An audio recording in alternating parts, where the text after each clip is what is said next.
Bom dia, senhorita. Você sabe que aqui em Anacleto uma casa está pegando fogo? Eu tenho um filho e parece que há um filho lá. Ele me chama de elfo e me pergunta: garota, onde você está? E eu disse a ele: estou indo ao dentista. Ele me pergunta: a Meia vai com você? Eu disse a ele: não, a Meia está em casa, algo normal. E ele me pergunta: mas como? Ele me diz: como pode estar em casa se aqui está pegando fogo? Era 26 de novembro de 2021, ano em que o mundo inteiro parecia estar em constante caos. E este dia não seria uma exceção. Às 11 horas e 27 minutos da manhã, uma vizinha da Vila Taliné, localizada na cidade de Coquimbo, no Chile, fez a chamada para a unidade de bombeiros mais próxima para ajudar no incêndio de uma casa. O desespero em sua voz era porque ela sabia que dentro daquela casa viviam menores de idade. Infelizmente, o incêndio tirou a vida de Melissa Chaves, uma jovem de apenas 12 anos ou melhor, uma menina. O que os vizinhos não sabiam é que essa chamada não só apagaria as chamas que surgiam do quarto da jovem, mas também encobriria algo muito mais sombrio e impensável para muitos deles. No vídeo de hoje, então, vou falar sobre um caso que já tinha antecedentes, denúncias, pessoas apontadas como possíveis culpadas de abuso a um menor de idade e outras coisas mais. Mas como costuma ser comum nesses casos, a negligência permitiu que se chegasse a uma tragédia antes de revisar os fatos. O que aconteceu com Melissa? Quem começou o incêndio em seu quarto? Como esse desastre poderia ter sido evitado?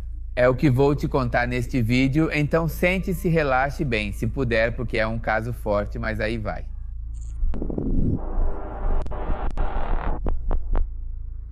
Melissa Denis Chaves Ardiles nasceu no ano de 2008 na cidade de Coquimbo. Ela era a quarta de 5 filhos, estudiosa a tal ponto de ser considerada exemplar por seus professores, mas ao mesmo tempo tímida. Ela tinha uma boa média escolar, mas também fazia parte de um grupo de estudantes com dificuldades de aprendizado, com constante acompanhamento de profissionais de saúde mental.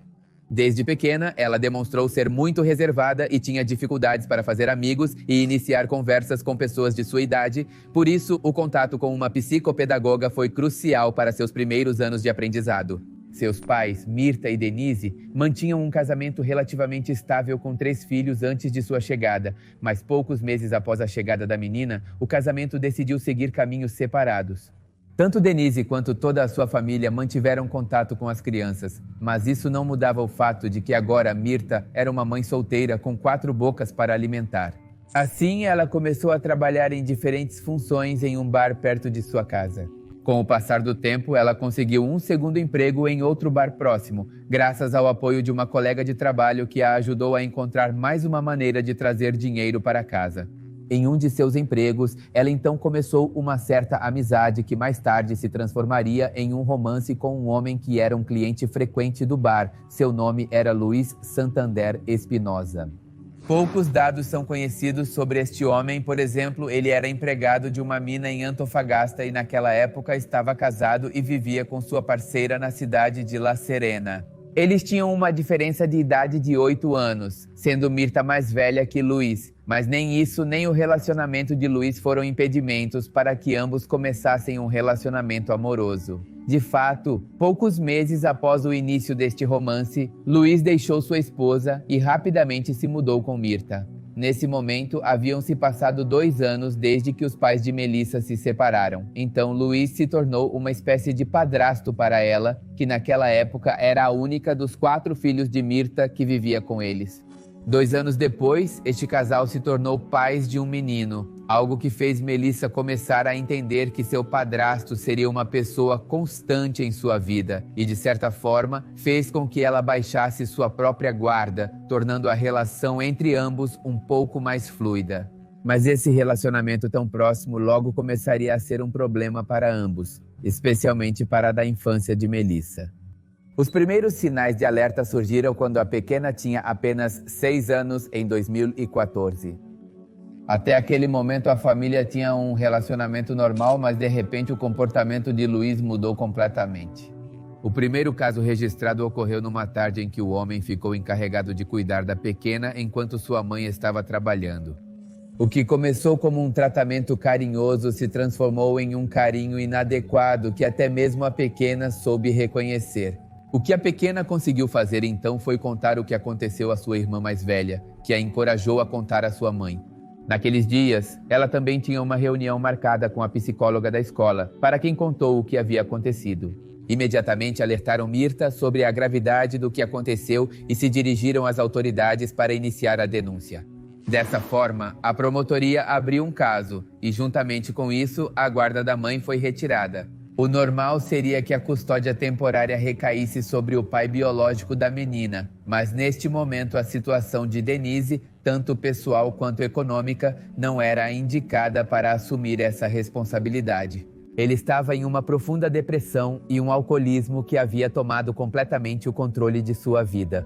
Então, finalmente decidiu-se que a pequena Melissa ficaria sob os cuidados de sua tia até que a situação familiar fosse resolvida. Se Mirta quisesse recuperar sua filha, teria que cumprir duas condições impostas pela promotoria. Primeiro, ela deveria passar por exames psicológicos e psiquiátricos.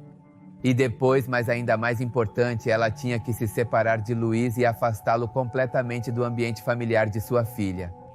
Mirta garantiu às autoridades que se separou de Luiz, que era algo oficial e que ela não tinha mais contato com ele, mas a situação não era bem assim. A realidade é que, embora Luiz já não vivesse com Mirta e seus filhos, eles continuavam em contato e Mirta não queria se separar dele, mas as autoridades só descobririam isso muito tempo depois.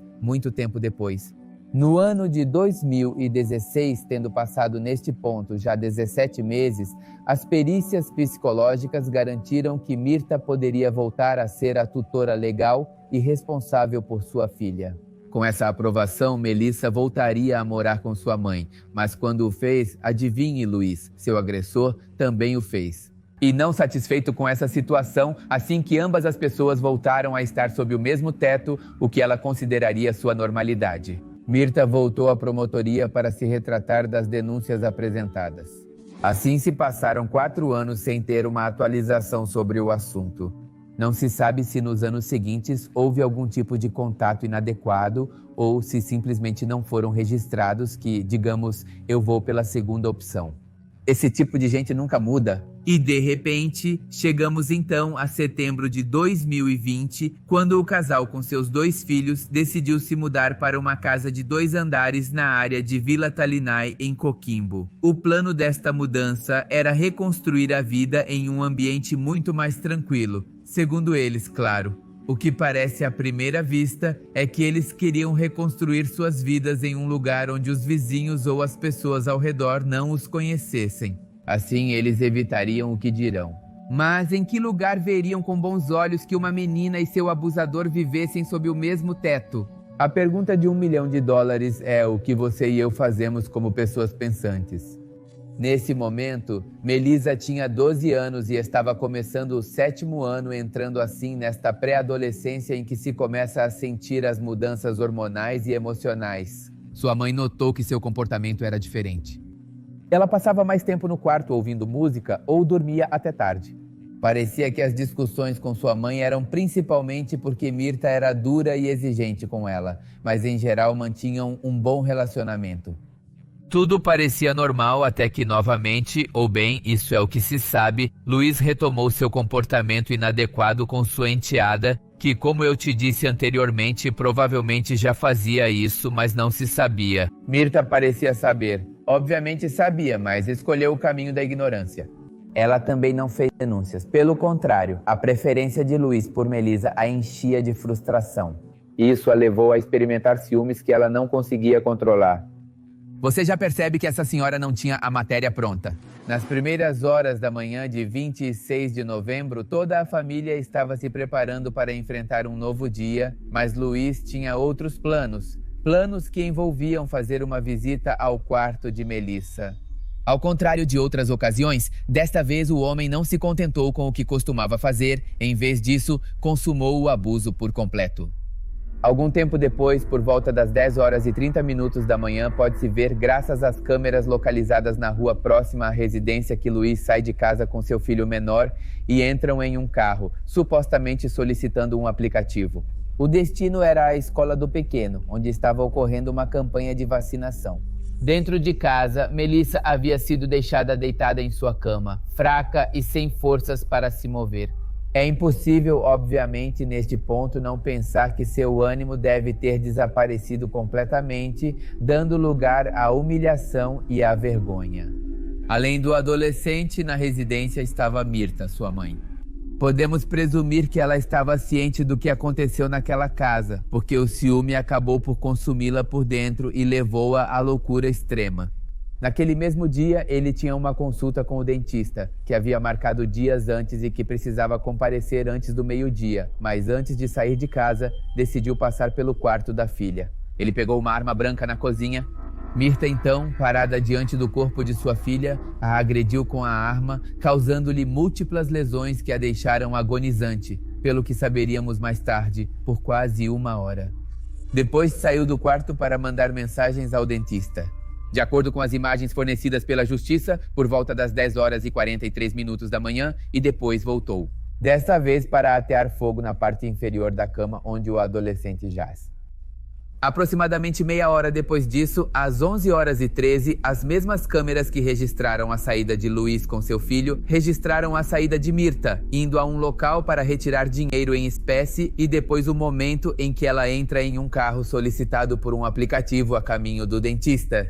Passados entre 10 e 15 minutos desde a última imagem, os vizinhos notaram que uma fumaça preta saía das janelas da casa. Uma vizinha contatou rapidamente os carabineiros pedindo ajuda. Estávamos na rota 5 pelo Sodimac e atrás vinha um carro-bomba. Os carros começaram a se abrir para poder dar passagem. Nisso, o carro-bomba passa ao nosso lado. Isso é por causa da pedreira? Passou na rota 5, em frente ao Sodimac, aqui em Coquimbo. Parece que foi pela Ponte da Garça. O carro de bombeiros passa, mas nunca se pensa que isso aconteceria consigo. Quando vi apenas fumaça negra. Eu em nenhum momento vi chamas, nada. Apenas fumaça negra. Assim que chegou, ligou para a esposa para perguntar sobre Melissa e ela confirmou que a menina havia adormecido em seu quarto. Ele me chama de Elfo e diz: garota, onde você está? E eu disse a ele: estou indo ao dentista. Ele me pergunta: e a Meia vai com você? E eu afirmei: não, a Meia está em casa, de forma natural. E ele me pergunta: mas como?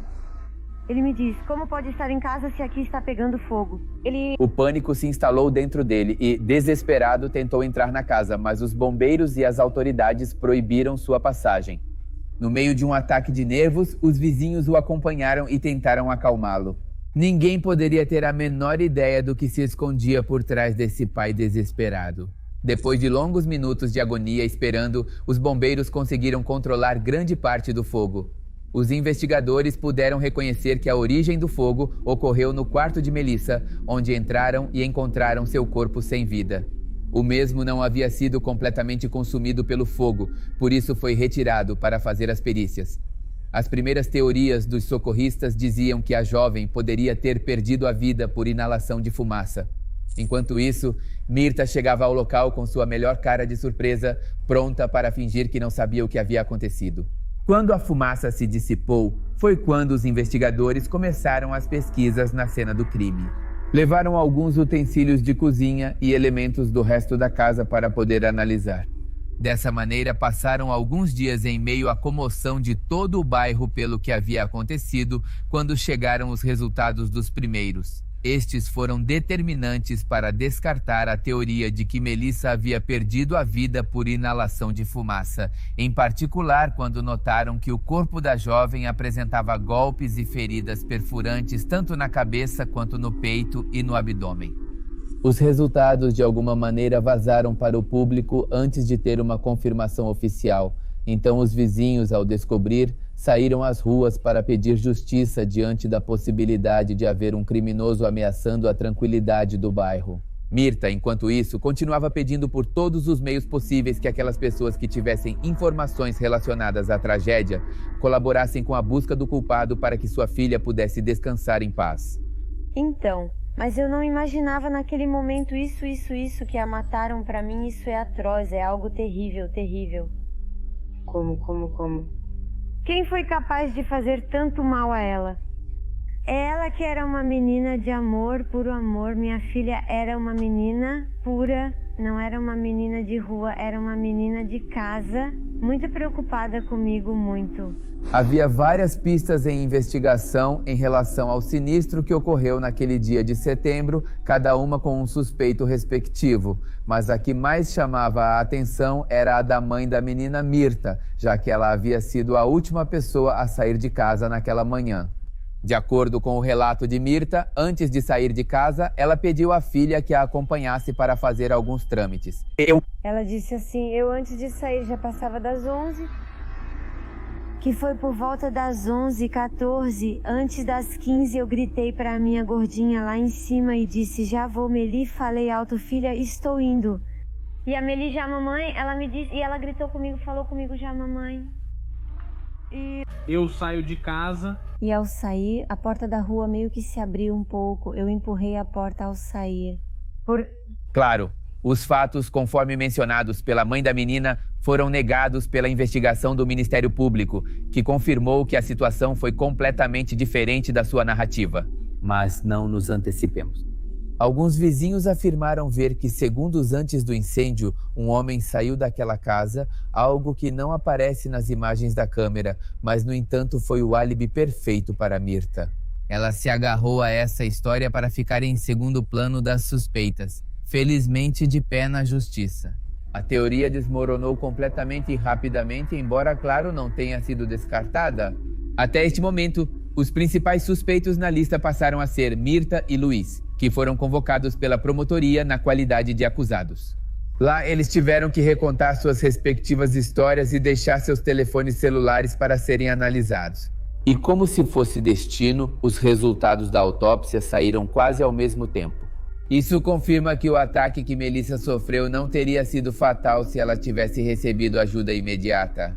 Os médicos legistas confirmaram que ela sofreu traumatismo crânioencefálico e foram encontradas 11 feridas perfurantes em seu corpo. Estimaram que, como eu disse anteriormente, Melissa agonizou por aproximadamente 1 hora. E por último, o corpo apresentava lesões que indicavam um abuso íntimo recente, mas não foi possível recuperar material genético. De qualquer forma, essa foi a pista que colocou Luiz na mira da justiça.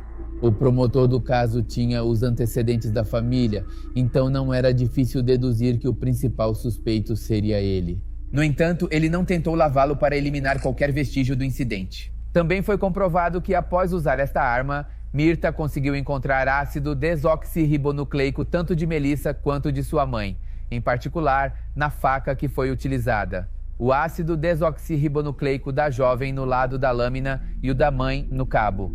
Também foi comprovado que, após usar esta arma, Mirta tentou lavá-la para eliminar qualquer vestígio do incidente.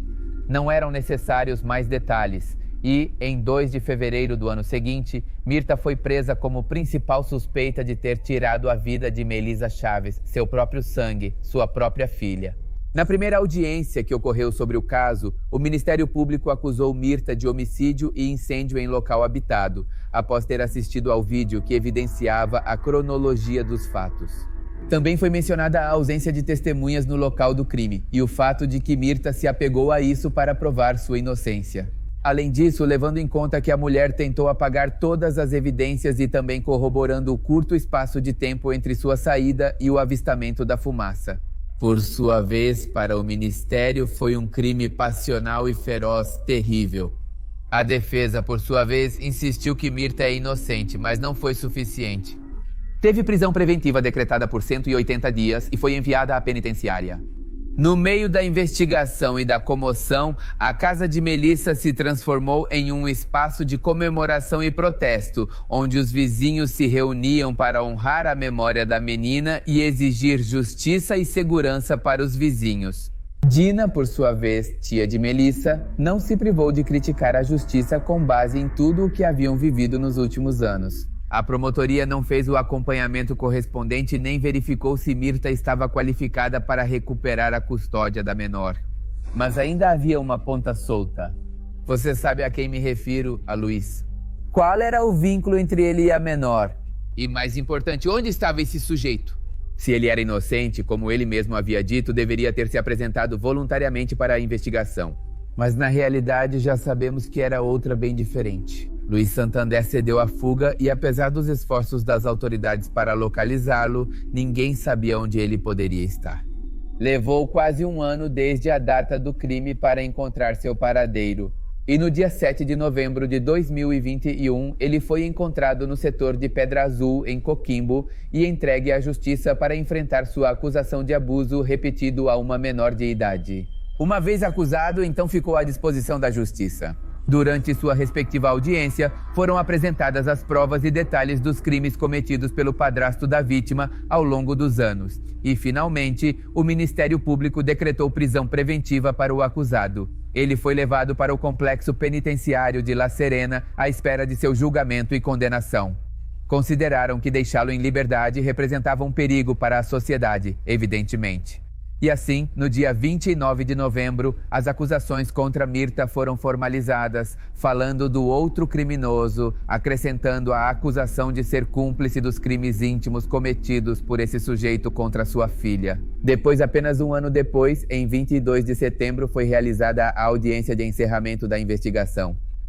Obviamente, com isso, acreditaríamos que, com tudo o que se sabia até o momento, não era necessária mais informação para declarar sua culpa, mas a essas acusações se somaram os testemunhos dos companheiros de cela da mulher. Eles foram os que garantiram que, durante todo o tempo que esteve na prisão, Mirta se dedicou completamente ao cuidado de sua aparência e não parecia mostrar arrependimento, tristeza ou um mínimo de luto pela perda de sua filha. Além disso, foi apresentado um perfil psicológico que foi realizado na mulher, onde se confirmou que a acusada não tinha um entendimento de empatia, mas dava claros indícios de saber manipular as pessoas, já que desde o início tentou distorcer suas ações e desviar a investigação longe dela. Ela não apresentou nenhum problema de saúde mental que a impedisse de estar em contato com a realidade, por isso a promotoria a considerou imputável. O julgamento foi marcado para ocorrer nos primeiros meses de 23, a portas fechadas e sem a presença da imprensa, pois em muitas situações relacionadas ao crime, informações foram vazadas que atrapalharam a investigação. Na preparação deste julgamento, o advogado de defesa de Luiz focou na falta de material genético para desconsiderar a acusação. Isso funcionou e foi permitido ao acusado cumprir prisão domiciliar sem poder sair do país. Mirta, por sua vez, não teve a mesma sorte. Apesar de ter sido levada às pressas para o hospital em 23 de janeiro por cálculos renais, teve que retornar dias depois para a correção sem possibilidade de prisão domiciliar. Mas um mês depois, uma decisão unânime declararia o casal culpado de todas as acusações que haviam recebido. Mirta, a mãe, se podemos chamar essa mulher de mãe, recebeu uma sentença total de 33 anos de prisão, 18 por homicídio e 15 por ter provocado o incêndio. Por outro lado, Luiz recebeu 10 anos, o que é algo, digamos, absurdo na minha opinião, muito pouco tempo, e um dia por abuso íntimo repetido à mesma vítima. Por fim, foi-lhe proibido realizar atividades que envolvessem menores de idade. Uma vez concluído o julgamento, os promotores mostraram-se agradecidos às sociedades civis e aos organismos envolvidos na investigação, além dos vizinhos desta área, que não permitiram que o caso fosse deixado de lado. Embora muitas pessoas tenham se mostrado incrédulas com as condições tão reduzidas, referindo-me às condições da sentença de prisão que lhe foi dada, encontraram um pouco de consolo no fato de que os culpados deste ato aberrante estão atrás das grades. Assim, nenhuma condenação conseguirá reparar a perda de Melissa, que tinha toda uma vida pela frente. Pelo menos atualmente pode-se dizer que seu corpo descansa em paz. Não é um grande consolo, mas bem, as coisas foram assim. E isso foi o que as autoridades acreditaram ser o melhor por parte da justiça. Uma condenação, eu a considero, aqui embaixo você pode encontrar a aba de associações que, por tipo de vídeos, seja de crimes, paranormal ou mistério. Lembre-se que todas as quintas-feiras tem o podcast Muitos Mais Mistérios, onde debato com meu colega Edson. Se você está me vendo no YouTube e quer ter acesso a mais conteúdo, aqui embaixo você pode encontrar a aba de associações que, por um custo simbólico, você pode ter acesso a mais conteúdo que, como eu digo, não é público, e no final de cada vídeo vai sair o seu nome.